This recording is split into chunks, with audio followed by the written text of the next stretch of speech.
겸손과 기도. 찬미 예수님. 그때 예수님께서 모든 사람에게 말씀하셨다.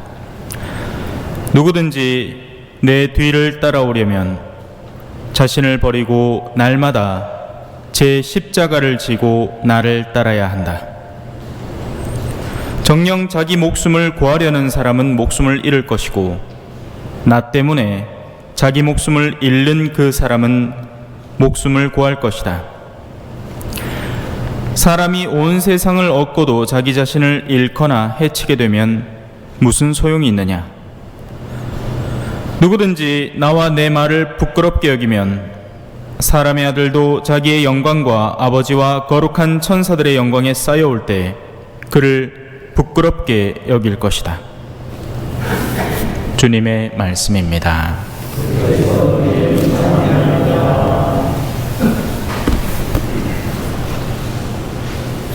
찬미 예수님, 오늘은 의인에 대해서 한번 알아보겠습니다. 의로운 사람. 의인이 의인인 이유는 무엇일까요? 한번 생각해 보셨습니까? 우리가 의롭다라고 개념을 두는 것은 과연 어떤 것일까요? 무엇이 더 바람직하다, 옳다, 어떤 사고의 과정을 거쳐서 거기에 도달할까요? 흔히 사람들은 더 합리적일 때 그것이 더 바른 생각이다라고 얘기를 합니다. 그런데 문제는 우리 모두가 함께 틀려버릴 가능성도 있다는 것이죠. 왜냐하면 인간의 내면에는 선과 악이 공존하기 때문입니다. 하나의 예로 교회는 낙태를 반대하죠. 그런데 방 안에 모인 사람들 가운데 2명만 그 교회의 의견에 동감하고 나머지 8명은 낙태가 필요하다고 주장해버리면 민주주의 사회에서는 낙태가 해도 되는 일로 결정되어 버리는 겁니다. 그리고 무엇보다도 합리성 안에 십자가를 한번 집어넣어 보십시오. 합리적입니까? 왜 아무 탓도 없는데 누군가가 십자가에 못 박혀야 되죠? 말이 안 되는 거예요. 우리의 신앙 자체가 합리성에 근거하지 않는다는 겁니다. 그래서 신앙을 오직 이 합리적인 근거로만 찾으면 의로움에서 도리어 멀어질 수도 있게 됩니다. 왜냐하면 신앙은 비합리적이기 때문이죠. 의인이 의인인 이유는 하나밖에 없습니다. 자기에게 뭔가 그렇게 단단한 논리가 구축되어 있고 뭔가 더 내세울 만한 여지가 있어서가 아니라 오직 하나, 하느님께서 의로우시다라는 것을 확신하고 그분에게 자신의 의지를 봉헌하고 살아가기 때문에 의인이 되는 겁니다. 이 부분을 분명하게 이해하셔야 됩니다. 그러지 않으면 우리는 엉뚱한 의로움에, 하느님은 그걸 인정하지 않는데 자기 혼자 잘난 의로움에 사로잡혀 있는 경우가 많습니다. 나는 미사 빠지지 않고 나왔다고 미사를 뜨문뜨문 나오는 사람을 심판해버립니다. 그런데 누가 압니까? 그 뜨문뜨문 미사를 나오는 사람이 자기의 가족을 위해서 헌신적으로 일하고 정말 주말까지도 정신없이 바쁘게 일해서 더 이상 낼 시간이 없는 가운데에도 그래도 틈만 나면 하느님의 보고 싶어서 오는 사람이라면 울며 겨자 먹기로 꾸준히 주의를 지키고 있는 이 사람보다 몇 배나 더 나은 내면의 의로움을 지니고 있는 사람일 수 있습니다. 맞겠죠? 동의하십니까? 아니면 동의가 안 됩니까? 그래도 미사를 꾸준히 나오는 게 더 낫지 하면 어쩔 수 없습니다. 하느님은 숨어 계신 분이시고 숨은 내면을 보시는 분이기 때문에 겉에 외적인 의로움이 강해 보인다 하더라도 실제 존재하는 내면의 의로움을 더 높은 가치로 쳐주는 겁니다. 성당에 나왔어요. 근데 나오는 동안 내 부부간에 싸움하고 성당에서만 아베 마리아 하고 집에 갈 때 또 싸웁니다. 도대체 어디에 의로움이 있다는 겁니까? 미사를 나왔으니까 의로운 사람이 되는 거예요? 아닙니다. 도리어 미사를 더럽힌 사람이 되는 거죠. 그래서 의인들은 영리한 선택을 하는 사람이 아니라 지혜로운 선택을 하는 사람입니다. 그 두 개가 도대체 무슨 차이예요?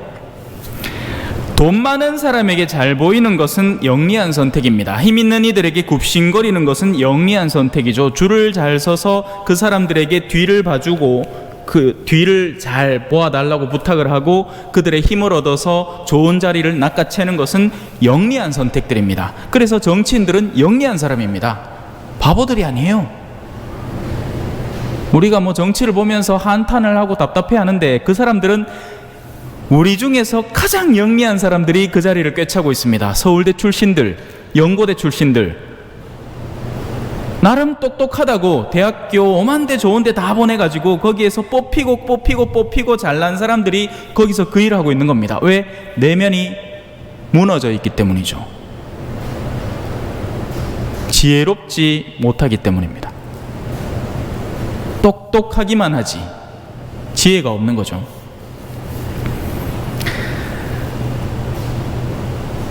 그래서 나의 안락한 미래를 꿈꾸는 것은 영리한 생각입니다. 심지어는 우리는 자녀를 통해서도 영리함을 추구하려고 하죠. 자녀를 잘 키워서, 그죠? 좋은 대학에 넣은 다음에 어떻게 합니까? 친구들한테 가서 우리 아가 아이고 서울대 안 들어갔나 하면 이제 자기 어깨가 으쓱댑니다. 지는 중학교도 겨우 나왔으면서 대리 만족을 하는 거죠. 자녀들을 성공시켜서 그 만족감을 자기가 갖고 사는 겁니다. 자기 자체는 그러지 않아요. 근데 그렇게 노림수로 그렇게 보낸 거죠. 그럼 그 자녀는 행복할까요? 아닙니다. 그 아이는 음악을 하고 싶었어요. 근데 부모님이 죽자고 공부해야 된다고 예술고 가고 싶다고 하는 그 어디 그런 데 갈라 하노? 니는 공부 죽자고 해가지고 내 과외 선생 붙여줄 테니까 이 과외 선생 얼마짜린지 아나? 한 달에 내가 120만 원씩 주는 과외 선생이다. 공부 안 하나? 서울대 들어갔어요. 좀 있다가 자살해 봅니다. 등 떠밀려가지고 억지로 뭔가를 하고 있었으니까요. 그래서 그 부모는 어깨에 뽕 넣었다가 똥 됐죠. 영리했습니다. 그러나 지혜롭지 못했던 거죠. 지혜에 대해서 전혀 이해하지 못하고 있는 겁니다.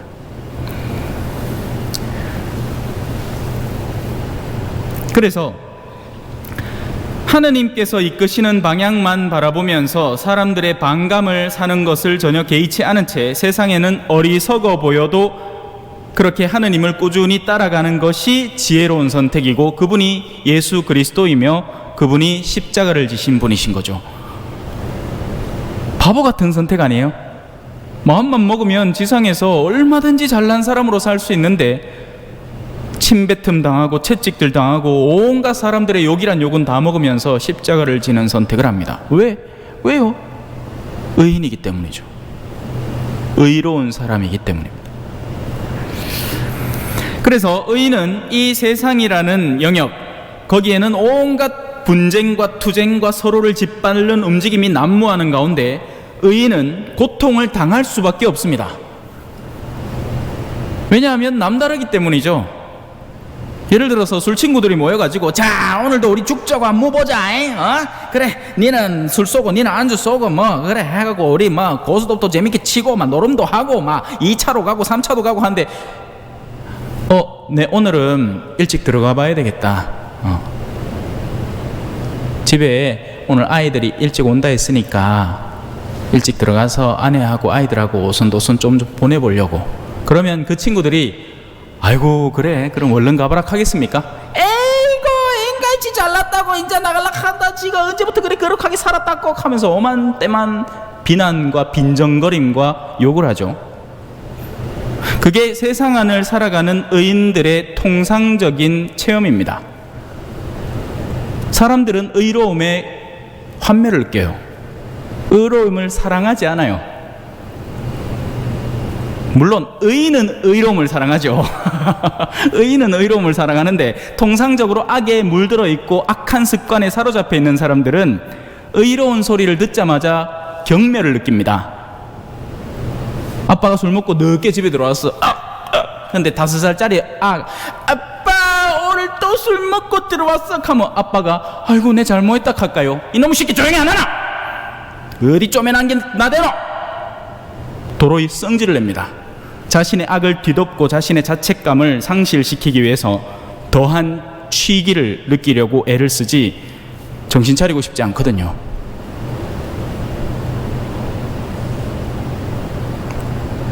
오늘 원래 준비한 거 그냥 깔끔하게 읽고 끝내려고 했는데 또 여러분을 보니까 제가 사서 욕 먹을 짓을 하고 있습니다. 그죠? 예. 우리 성당 분들은 조용한 신부 원하는데 어디서 이상한 신부 하나 와가지고, 그죠? 말도 상스럽게 하고 못자겠노. 하느님의 지혜는 그래서 사제를 선출하도록 만들지 않아요. 보내도록 만들죠. 어리석은 일 아니에요? 공동체에서 뽑아야 맞는 거 아닙니까? 공동체에서 우리를 잘 보살필 만한 사람으로 사람들 마음에 드는 사람을 뽑는 게 맞죠. 이래 교구에서 덜렁 보내면 됩니까? 에? 누군 줄 알고. 세상에는 여러 가지 종류의 고통이 있습니다. 육체적 고통, 감성적 고통, 영적 고통이 있어요. 그런데 의인은 이 세 가지 면에서 모두 고통당하는 것이 통상적입니다. 복음을 전하기 위해서는 때로는 굶주림도 견뎌야 됩니다. 복음이라는 목적을 위해서. 그래서 예수님의 제자들도 오죽 배가 고팠으면 안식일에 미리삭을 비벼서 먹었다고요. 안식일인 줄 몰라서 그런 게 아니에요. 알면서도 너무 배가 고프니까 미리삭을 부벼서 먹였어요. 그러니까 바리사이들이 아주 뱁새 눈을 뜨고 쳐다보죠. 독사 눈을 뜨고. 어디 안식일에 그거 비벼 먹고 앉았나? 우리 금육 있고 우리 공복제 있죠. 미사전 1시간 밥을 안 먹는다. 노동자는 제외입니다, 여러분. 착각하지 마세요. 배고파 죽겠는데 밥 먹고 미사 와야지. 집에 탱자탱자 노는 사람이야 미사전 1시간부터 배를 비워가지고 예수님의 거룩한 몸을 더 거룩하게 받아들일 수 있도록 준비를 하는 거지. 노동자는 예수님이 가서 네 어여 밥 무라, 그 미사 간다고 굶지 말고. 자, 여하튼 우리는 육체적인 고통도 견디고요, 때로는 외로움도, 감성적인 영역의 부족함도 견뎌내야 됩니다. 그래서 신부를 독신으로 살게 만들잖아요. 그죠? 네. 물론 요즘은 가정에 들어가도 외로워요. 네. 어떤 데는 차라리 혼자 사는 게 낫다라고 생각할 정도로 가정이 더 외롭습니다. 네. 근데 사람들은 그런 걸 모르죠. 그죠? 또 막상 혼자 살아보면 그것도 외로워요. 그 나름대로. 예. 왜 흔히들 신부님들 하는 얘기 있잖아요. 미사 다 마치고 사제관에 딱 빈문들 열고 들어가면 안에 아무도 없어. 텅 빈 시커먼 공간에 이제 들어가는 거예요. 그래서 사제는 기도해야 되는 겁니다. 그래야 그 인간적 외로움을 견뎌내죠. 하느님과 함께 살아야 해요. 그러지 않으면 못 견딘단 말입니다. 원래 사람은 함께 살도록 이루어져 있고, 그래서 가정을 꾸리도록 하는 거예요. 근데 요즘은 그렇지도 않죠. 자식 실컷 키워봐야 전신만신 나가 살고, 예? 명절 때도 핑계 오만상 대면서 저거는 이제 설캉스, 주캉스, 추석캉스 하면서 막 놀러 댕긴다고 바쁘고, 예? 전화 한 통 끽 하나 마나 하고 집에 찾아오도 안 하고. 만다 그 고생을 이렇게 했나 몰라, 그죠? 차라리 신부나 만들었으면, 그죠? 신부는 마누라가 없잖아. 예? 마누라의 친정도 없잖아. 요새는 친정이 짱이라면서요. 예? 여성 파워가 더 세서 시댁에는 꼴랑 그냥 인사만 하고 얼른 도망쳐 나와가지고 친정에서 막 2박 3일 막 그렇다 카대. 내야 아나. 제가 장가를 가봤습니까? 근데 장가는 안 갔지만 이제 우리 형제 자매님들 이야기를 듣잖아요. 그러니 사실 간접 체험은 훨씬 더 폭넓은 거죠. 다양한 스펙트럼을 지니고 있지 않겠습니까? 그죠? 무엇보다도 가장 힘든 파트는 영적인 고통입니다. 때로는 하느님도 답을 안 해요. 이거 사람 환장합니다. 오직 기도의 힘에 매달려서 하느님만 붙들고 살아가는데, 하느님 내 좀 도와주이소 하는데 아무 소리도 안 들리. 버림받은 느낌.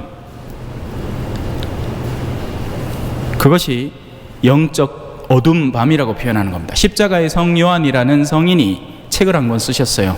어두운 밤이라고 시를 한 편 썼죠. 그리고 그 시를 해석해 놓은 책이 어두운 밤이라는 책입니다. 기회되면 한번 읽어보세요. 읽어봐도 뭔 소리인지 잘 모르실 거예요. 영적인 어둠의 영역에 대해서 서술하고 있기 때문이죠. 우리는 기껏해야 외로움은 알죠. 혼자 되는 외로움, 심지어는 친구들 사이에 있어도 외로움을 느끼잖아요. 군중 속의 고독이라고 표현하죠.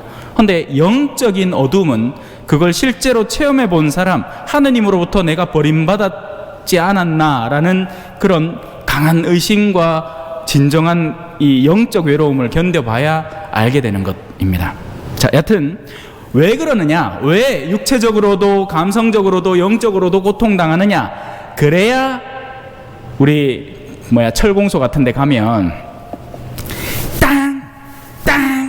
땅 때려가지고 그 쇠 다시 벌겋게 낡아가지고 또 내나가 땅 때리고 하죠. 그래야 진검이 만들어지는 겁니다.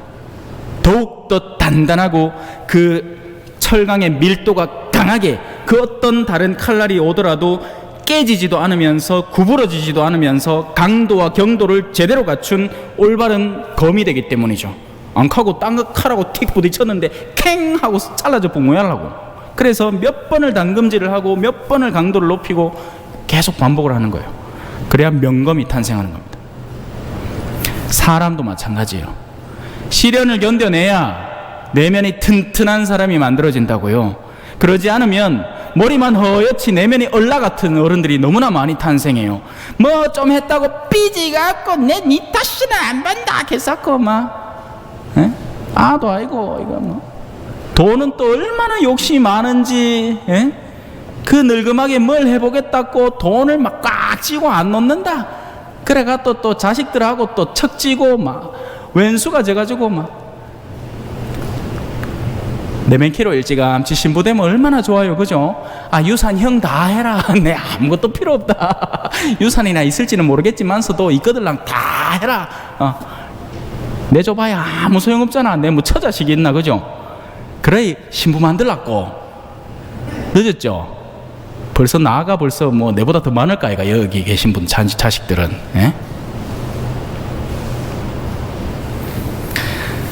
단단하게 다져질수록 내면이 더욱더 단단하게 튼튼하게 강인하게 변하는 겁니다. 왜냐하면 우리가 신앙 안에 더욱더 몸담아 갈수록 열매를 더 많이 맺어 갈수록 주변의 공격이 더욱더 강해지기 때문입니다. 약해지는 법은 없어요.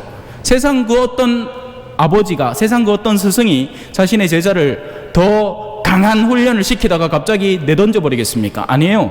성령 영화 못 봤습니까? 치권 막 술잔 얹어놓고 막 처음엔 그 하다가 그 다음에 뭐 물동이 막 나르게 하고 막 그 다음에 쉬운 거 시켜요? 아니에요. 갈수록 더 어려운 걸 시키는 겁니다. 그래야 단련이 되죠. 의인들이 기다리는 영광은 이 지상의 영광이 아닙니다. 지상의 영광은 다음과 같은 것들이죠. 좋은 대학에 들어가고 좋은 취직 자리를 얻고 많은 돈을 벌어들인 것 같은 것.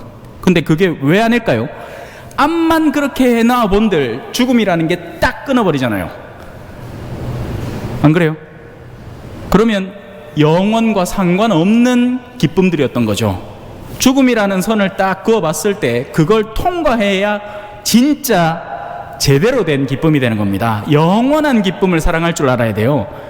가난한 이를 돕고 그들의 영혼이 나에게 진정으로 감사할 때 그 관계는 사라지지 않는 겁니다. 부유한 이들한테 살살살살 빌어가지고 막 아부를 막 오만상 떨어가지고 지금의 혜택을 입을 수 있겠죠. 근데 죽고 나면 어떻게 돼요? 싹 사라지죠. 그리고 오히려 내가 그렇게 권력에 빌붙은 아주 치사한 사람이었다는 걸 수치로 안고 가야 됩니다. 그죠? 근데 내가 도리어 가난한 이들을 위해서 헌신적으로 노력하고 그들의 입가에 미소를 띄우기 위해서 노력을 했다면 그 영적인 만족감은 지속적으로 이어지는 거예요.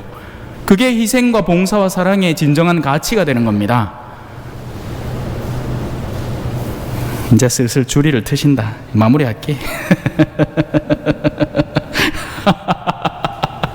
하지만 여러분들을 위해서 이 하느님의 말씀을 전하려고 애를 썼던 사제 한 명이 있다는 것은 꼭 기억해 주십시오. 그래서 이는 영원한 영광을 기대하고 살아갑니다. 그리고 그 영광은 영원하신 분과의 만남의 순간에 온전히 얻게 되는 겁니다. 그때야말로 진정으로 자신이 기다리고 바래왔던 분과의 만남, 새로운 만남. 왜 좋아하는 사람 만남 기쁘잖아요. 우리 어르신들 손주 오면 반갑고 가면 더 반갑고 그렇잖아요. 그죠? 손주를 기다린 만큼 또 휴식도 기다리는 거잖아. 그러니까 내가 기다리는 것이 나에게 다가올 때마다 기쁜 겁니다. 그죠? 하느님을 그렇게 평생을 간절히 기다려온 사람이 하느님을 만날 때 그 기쁨은 그 어떤 누구도 방해할 수 없는 진정한 영광이고 기쁨이 되는 겁니다.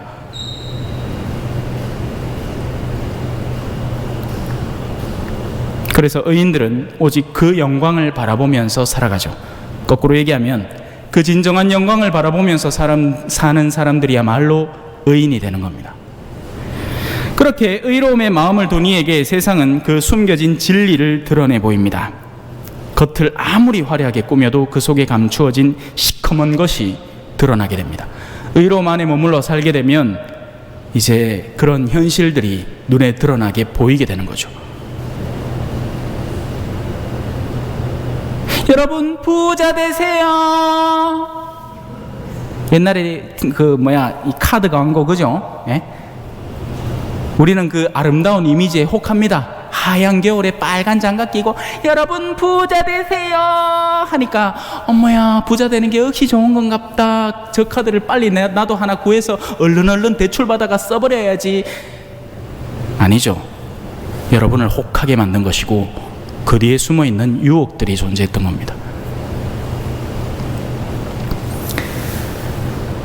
그래서 의인들은 그런 세상에 대해서 더욱더 안타까움을 느끼게 되고 더욱더 열정적으로 하느님의 본질과 진리에 대해서 전하려고 가진 애를 쓰게 되는 겁니다.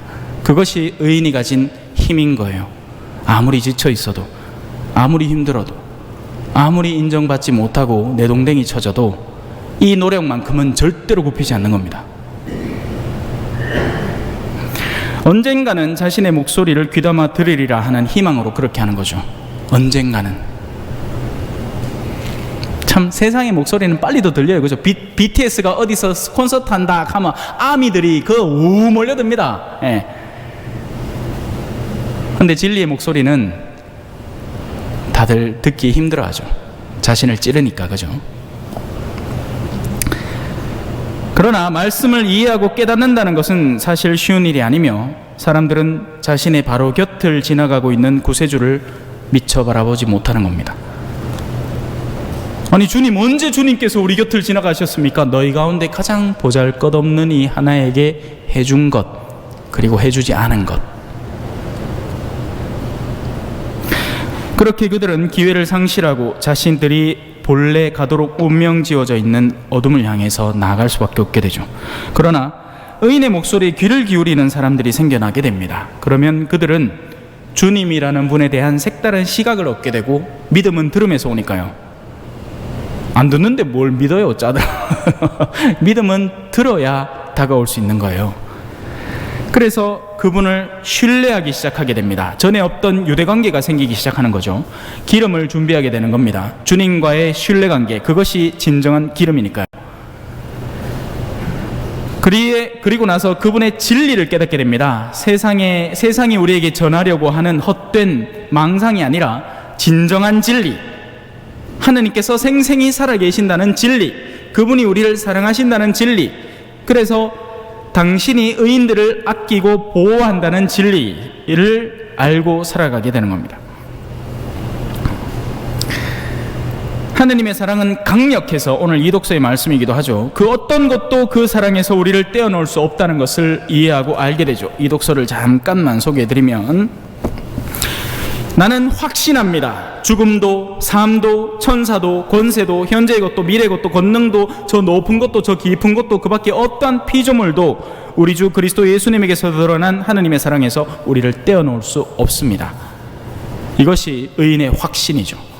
바오로 사도의 확신이고, 그죠? 그리고 우리는 바로 그 사랑 때문에, 나는 약하지만, 우린 약합니다. 우린 다들 약하고 모자라고 부족해요. 네, 그래서 오늘 우리가 나는 너를 믿는다 해놓고는 내일 배신해보고 막 그래요. 예, 우리 인간은 약합니다. 하지만 그분이 우리를 믿어주시고 그분이 우리에게 그 신뢰를 주시기 때문에 그분의 힘으로 우리는 강해질 수 있는 겁니다. 그래서 아무리 사람들에게 버림받아도 꿋꿋하게 이 여정을 계속 걸어가는 거죠. 자, 오늘 복음의 마지막 부분이죠. 누구든지 나와 내 말을 부끄럽게 여기면 사람의 아들도 자기의 영광과 아버지와 거룩한 천사들의 영광에 쌓여올 때 그를 부끄럽게 여길 것이다. 아멘. 찬미 예수님, 겸손과 기도.